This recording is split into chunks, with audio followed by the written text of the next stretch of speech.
এইবার দেশ থেকে আসার সময় ঘুরে, ঘুরে দেখলাম ডক্টর ইউনূসের প্রবাসী লঞ্চ। তো গণউত্থানের ৪ মাসের মাথায় এই প্রবাসী লঞ্চ উদ্বোধন করে ডক্টর মোহাম্মদ ইউনূস।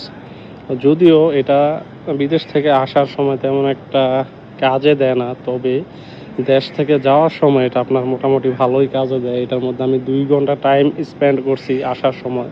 আমার টাইমটা ভালোই গেছে। তো যাই হোক এটার পরিবেশটা দেখে আমি মোটামুটি মুগ্ধ। এর বসার জায়গা, তারপর খাবার পরিবেশ, তারপর টেবিলগুলো যে দিছে সবগুলাই আপনার ভিআইপি, পরিবেশটাও সেই। তারপর চার্জিং পয়েন্ট আছে। মানে মোটামুটি বাংলাদেশের হিসাব করলে জায়গাটা আমার খুবই ভালো লাগছে প্রবাসী লঞ্চ। তার উপরে এটার মধ্যে আপনার কফি মাত্র ৳২০, পানি ৳২০।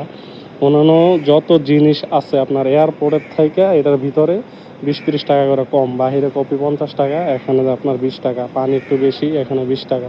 মানে সব কিছুর এই যে লিস্ট আছে দেখেন, লিস্ট দিয়ে দিছে বাহিরে কত আর এখানে কত। মোটামুটি চলে, সার্ভিসটা ভালোই। তবে এই প্রবাসী লঞ্চ আপনার তেমন একটা কাজে দেয় না। যখন আমরা বিদেশ থেকে দেশে নামি এগুলা তো দেখার আমাদের সময় নাই। আমরা তাড়াহুড়া করে দেশে চলে, তবে আবার দেশ থেকে যখন বিদেশ যাই তখন এই জিনিসটা খুবই কাজে দেয়, মানে খুবই গুরুত্বপূর্ণ ভূমিকা রাখে আমার মনে হয়। তো যাই হোক, গণউত্থানের ৪ মাসের মাথায় এই প্রবাসী লঞ্চটা ডাক্তার মোহাম্মদ ইউনূস সাহেব প্রবাসীদের কথা চিন্তা করে দিছে। যদিও তেমন একটা মানুষ হয় না।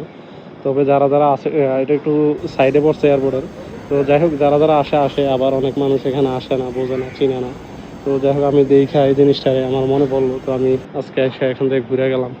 তো যাই হোক অনেকের কাছে অনেক কিছু অনেক রকম লাগতে পারে। তবে এই জিনিসটা আমার কাছে ভালো লাগছে। তো যাই হোক সবাই ভালো থাকবেন। সবাইকে আসসালামু আলাইকুম।